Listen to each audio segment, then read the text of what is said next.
तो बहुत टाइम से हम लद्दाख के इस अनएक्सप्लोर्ड रीजन को कवर करने का सोच रहे थे, क्योंकि वहाँ एक ऐसी जगह थी जहाँ जाना मेरा ड्रीम था। बट वहाँ की रोड कंडीशन को देखते हुए कभी हिम्मत ही नहीं हुई कि वहाँ जाने का सोच पाएँ। फिर अचानक मेरे दोस्त ने बताया कि वहाँ की रोड कंडीशन थोड़ी सही हो गई है और अब वहाँ ईजिली जाया जा सकता है। पानी डाल दे इस पे थोड़ा सा। शायद इतना इजी भी नहीं। अब रोड ट्रिप की प्लानिंग कुछ इस तरीके से की कि हम 6 से 7 दिन में 2 मेन लोकेशन और कुछ फेमस पास क्रॉस करेंगे और ट्राई करेंगे कि पूरी रोड ट्रिप पे कैंपिंग करके स्टे और फूड की कॉस्ट को जितना हो सके उतना मिनिमाइज कर सके। और हमारी इस कहानी के लीड रोल पे कोई हीरो नहीं बल्कि हीरोइन है, और वो है हमारी राम प्यारी, जिसकी उम्र है 9 साल और ये ऑलमोस्ट इंडिया के हर कोने में जा चुकी है। और इसका साथ देने वाले हैं ये 3 जवान लौंडे, जिनमें से पहला है नीलमणि। तो भाई प्रोफेशन से फिल्म मेकर है and he is also a pilot, FPV pilot, and he is the one जो नए चैलेंज को एक्सेप्ट करने से कभी नहीं डरता।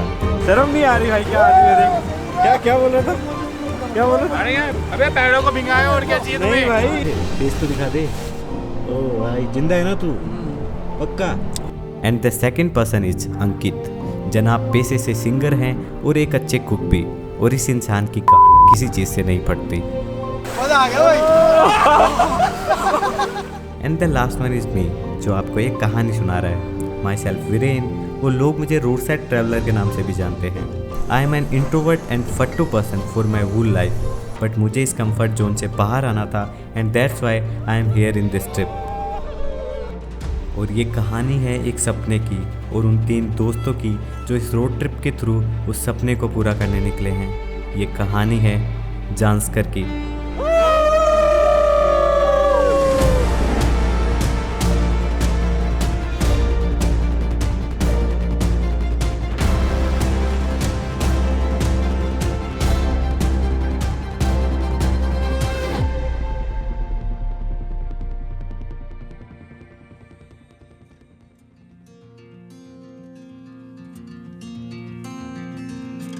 अब आज जब यहाँ इस खूबसूरत पहाड़ के सामने खड़ा था तो समझ नहीं आ रहा था कि असली है या सपना है। बट कहानी मंजिल की नहीं, कहानी तो सफ़र की होती है, और ये सफ़र स्टार्ट होता है दिल्ली से। तो मेरा पर्सनल सामान पैक हो चुका है, बट अंकित और नील का सामान बाकी है, और हमें निकलना था रात के 12 बजे और अराउंड अभी 9:30 हो गए, और कॉमन सामान सारा बाकी पड़ा है। तो हमेशा की तरह हम आज भी लेट हैं। 26 भी नहीं, 26 में पदम में मिलेगा। पदम में कैसा नेटवर्क? हेलो, मैं ठीक हूँ और नेटवर्क क्या फिर नेट चलेगा? बहुत बड़े-बड़े गांव हैं भाई पदम। How नेट long चलेगा ना? can we bide our time for dreams we never planned? For dreams we never planned. जहाँ सारा सामान अरेंज करके हम निकलते हैं हमारे पहले स्टॉप मनाली के लिए। I said the winter time is coming on, and you cry to see a shadow, babe, it's growing long across the lawn. Another song. फिर एक खूबसूरत सा ब्लू हॉर्न और कुछ टनल क्रॉस करके हम ऑलमोस्ट पहुंच जाते हैं देवभूमि। और यहाँ एंटर होते ही हमारा स्वागत हुआ बारिश से, जो रोड ट्रिप के पर्सपेक्टिव से एक अच्छी न्यूज़ नहीं थी। But who cares, I love rain. और इस बारिश और ट्रैफिक को एंजॉय करते हुए हम पहुंच गए Manali. And Manali just opposite जहां हम जाने वाले थे, full of hustle bustle, traffic and crowd, but that's also an experience. फिर चाहे मॉल रोड का शोर शराबा हो या ओल्ड मनाली की भागदौड़, और मे बी इसे एक्सपीरियंस करने के बाद जहां हम जा रहे हैं उस जगह के लिए रिस्पेक्ट थोड़ा और बढ़ जाएगी।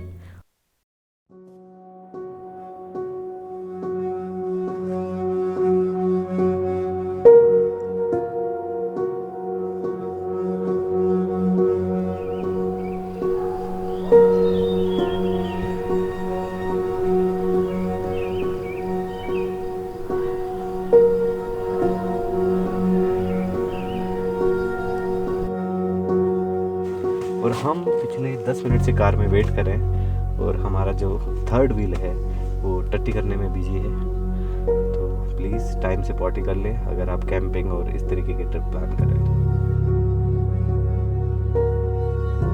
तो सारा सामान अरेंज कर हम सुबह सुबह निकल लिए अटल टनल की ओर और आज सब टाइम पे भी था। बट फिर याद आया कि हमारे पास सिर्फ एक ही ब्यूटेन स्टोव है जो इस 1 वीक लंबे ट्रिप के लिए काफ़ी नहीं होने वाला। तो बैकअप के लिए हम लोग 2 ब्यूटेन कैन और ले रहे हैं। और इशू ये है कि यहाँ पे मार्केट बहुत लेट ओपन होता है, तो कोई भी दुकान खुली नहीं मिल रही। और ब्यूटेन स्टोव ढूंढकर निकलते निकलते हमें 11:30 हो गए। अब आप लोग सोचोगे कि मैं टाइम को लेके इतना टेंस क्यों हूँ, तो उसका रीज़न ये है कि हमें देखना था माउंटेन गोनबो रोंजन से सनसेट, और सनसेट तो किसी का वेट करेगा नहीं, तो हम भी थोड़ा जल्दी कर रहे थे।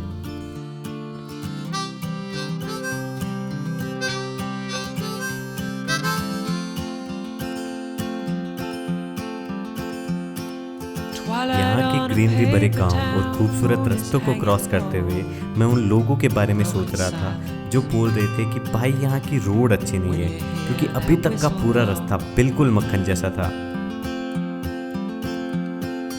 Red light in the sky tonight leads me on to bed. I need the rest.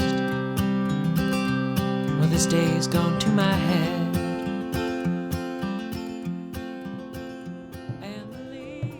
पर मुझे आइडिया तक नहीं था कि असली सफ़र तो अभी शुरू ही नहीं हुआ। अच्छी रोड और जानसकर इन दोनों का एक साथ होना पॉसिबल ही नहीं है, और ये मुझे तब समझ आया जब हम लोग सिंकुला पास पहुंचने वाले थे। आगे का रास्ता जो है वो बिल्कुल इस तरीके का टूटा फूटा है।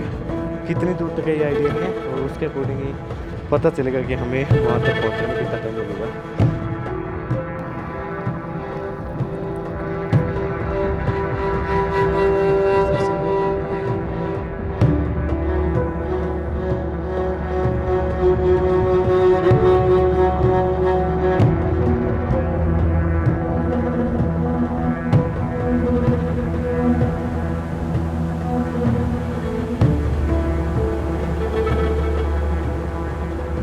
हर मोड़ के बाद ये जगह जितनी ज़्यादा खूबसूरत होती जा रही थी, उतने ही ख़राब होते जा रहे थे यहाँ के रास्ते।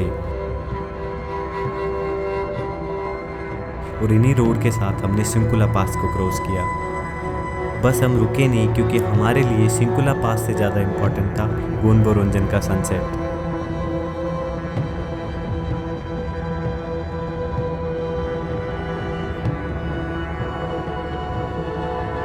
तो हम लोग ऑलरेडी लेट हैं। ऊपर से जो आपको ट्रक दिख रहा है, ये ट्रक बीच में फंस गया है और इसने आगे और पीछे दोनों साइड के रास्ते को ब्लॉक कर दिया है। और कभी कहीं पहुंचने की जल्दी हो तो पूरी कायनात कोशिश करते हैं कि आप उस टाइम तक वहां ना पहुंच सकें, और आज हमारे साथ ट्रिप पे भी ऐसा ही हो रहा था। अब लेट तो थे, बट खुशी इस बात की थी कि हमें यहाँ से वो फेमस माउंटेन दिखना स्टार्ट हो गया जिसके लिए हम इतनी दूर आए थे।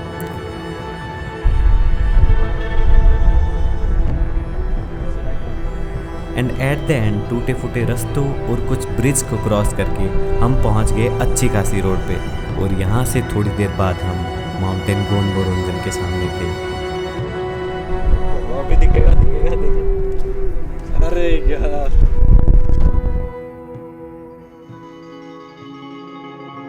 तो आखिरकार हम लोग पहुंच चुके हैं and behind me is the famous mountain of god Gonbo Röntgen.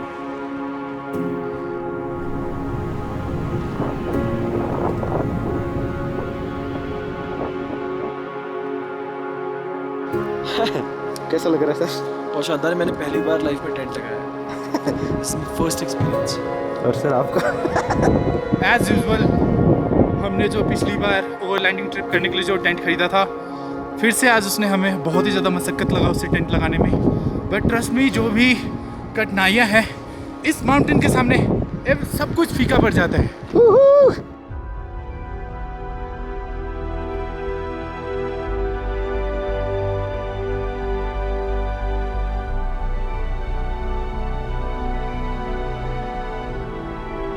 तो पूरी दुनिया में बहुत कम सिंगल फ्री स्टैंडिंग माउंटेन हैं, जैसे mount Kilimanjaro, Mount Fuji, and this mountain is kind of the Indian version of that. और यहाँ के लोकल बुद्धिस्ट लोग इसे वर्शिप भी करते हैं, and they call it the mountain of goat. अब यहाँ बारिश की वजह से सनसेट तो नहीं दिखा, बट बादलों को इस माउंटेन को क्रॉस करते हुए देखना एक अलग ही एक्सपीरियंस था। कोई कह रहा था कि भाई सनसेट मिस हो जाएगा रंगन पे, कह रहा था ना। लेकिन भाई आप क्या कर रहे थे? मैं तो कुछ कह ही नहीं रहा था भाई। और जो नाइट स्काई मैंने एक्सपीरियंस किया वो मैं मेरी पूरी लाइफ में कभी नहीं भूल सकता।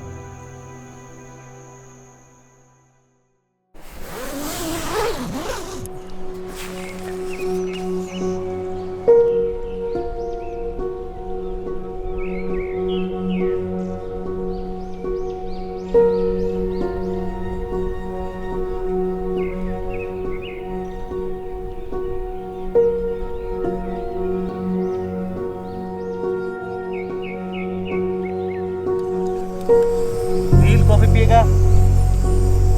हाँ या ना? नहीं? ठीक है।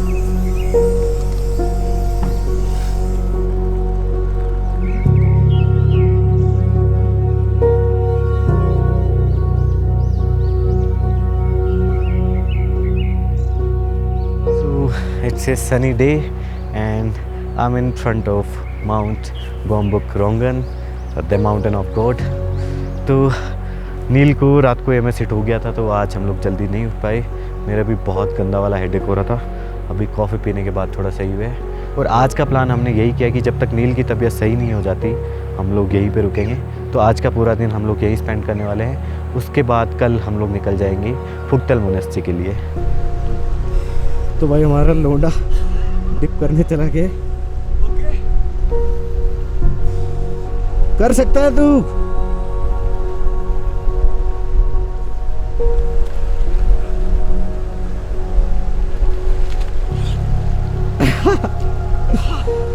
फेस तो दिखा दे। ओ भाई जिंदा है ना तू? पक्का 1 से 10 तक काउंटिंग करता।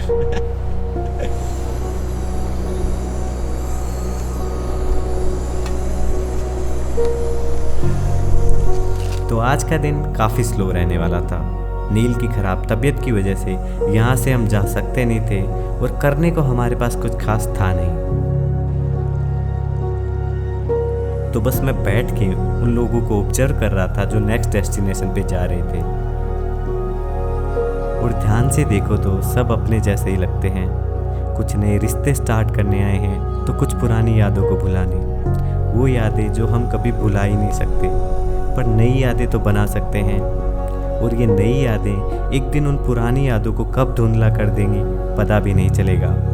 पर इन नई यादों को बनाने के लिए आपको बाहर निकलना बहुत ज़रूरी है, अपने कंफर्ट जोन से और अपनी उस छोटी सी दुनिया से जो आपने अपने सराउंड बना रखी है। तो भाई लोगों, तो नील की तबीयत थोड़ी ठीक हो गई है और उसी खुशी में हम लोग बना रहे हैं कैपेचिनो, कैफे लाते। और यहाँ का मौसम बहुत अनप्रेडिक्टेबल है। मतलब थोड़ी देर पहले धूप थी, अभी ऐसे लग रहा है बारिश आएगी। पीछे वाले एरिया में धूप आ रही है, बट अगर आप उधर देखोगे तो पूरा बारिश आ रही है। तो नील जी बताइए, आपको अभी कैसा फील हो रहा है, क्या सीन है? Feeling far better after having this awesome chai, sorry coffee. इसको भाई मुझे लगता नहीं है ये सही है। ये बंदा कॉफी पीते पीते उसे चाय बता रहा है। ये कैसा सही होना हुआ बताओ? Is it worth it? आंसू ही आ जाएंगे मेरे तो। Absolutely. It's I think emotional. wind is quite low now. I can fly FPV.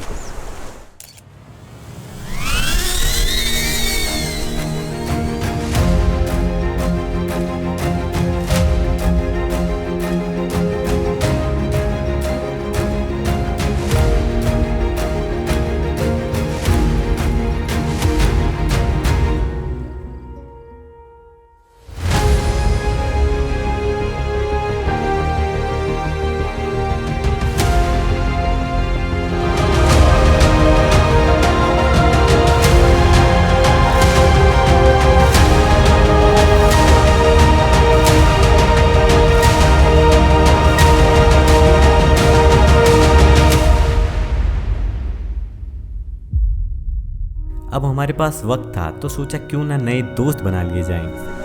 बोला चलेगा तू? और इसका हवा वाला प्लान है। यार हम सब में जा रहे हैं। बोले कितने लोग जा रहे हैं? 2-3 लोग हैं। फिर मैंने थोड़ा से ऑफिस में कुछ जुगाड़ करा और मेरा सीन हो गया। मैंने बोला भाई मैं चल रहा हूँ। कैसे तो ले जाओ, ठीक है? क्या हुआ था? हाथी वो तो हमारा बंदा सही हो गया, उसे खराब कर दिया हाथी। और कब इस जगह की खूबसूरती देखते देखते शाम हो गई पता भी नहीं चला। और दिन भर से राम प्यारी खड़े खड़े परेशान, तो सोचा क्यों ना उसको भी थोड़ा घुमा लिया जाए।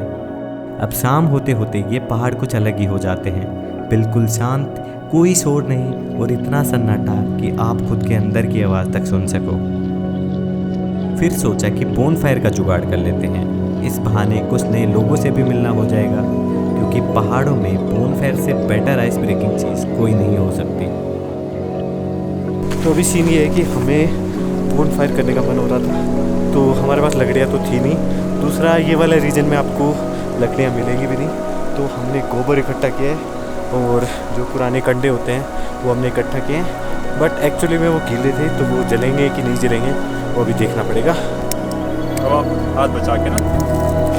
ओह वाह भाई, आग लगा दी भाई आज आपने। नहीं कर देती। भाई पहले वो डाल दे, पहले जो अंडे वाला है ना वो डाल।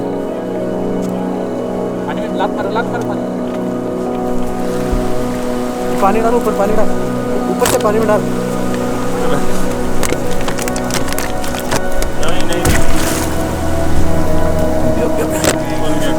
अरे बहुत बढ़िया। हाँ हाँ हाँ। तो अंकित भाई पूरा अपनी अपना नानियों वाले स्किल दिखाते हुए हाँ, से बनाना कि अपनी परमिशन के साथ ही बंदा आधा घंटे की मेहनत के बाद हुई बोन फायर। पेट्रोल वेट्रोल यूज़ नहीं किया भाई, पूरा मेहनत राउंड होगी भाई। बोतल छुपाना पीछे से। हाँ तो भाई पेट्रोल वेट्रोल यूज़ नहीं किया, खुद की पूरी मेहनत है और अभी तो लग गई है आग। वीडियो तो बन गया, बाकी बुझ जाए कोई दिक्कत नहीं। देखो भाई लोन में खुशी देख रहे हो, आग जलने में खुशी देखो लोन में। बहुत मेरे तो हाथ जल गए। भाई ये देखो। हाथ जलनी चाहिए और कुछ नहीं, पत्थर पे गलने वाले हैं। और ये देखो भाई बोन फायर कितनी कैडी भाई, बहुत तेज हो गई है भाई अब हम अपने अपने टेंट में जा रहे हैं, ज्यादा तेज हो गई है। भाई ये वीडियो। और आज समझ आया कि अगर दिल से मानो तो सब कुछ अच्छे के लिए होता है। नील की तबीयत खराब नहीं होती तो शायद ये नए दोस्त भी नहीं बन पाते। और ये एक पूरा स्लो दिन बिताने के बाद फील हुआ कि ज़िंदगी बहुत बड़ी और खूबसूरत है। बस जो इतनी भागदौड़ हम लोग कर रहे हैं उसे थोड़ा कम करना पड़ेगा। छोटी छोटी चीज़ों में खुशियाँ ढूंढनी पड़ेगी और थोड़ा सा स्लो होना पड़ेगा और वक्त बिताना पड़ेगा अपने और अपनों के साथ। और अगले एपिसोड में हम उस ड्रीम को पूरा करने वाले हैं जिसके लिए हम इतनी दूर आए हैं।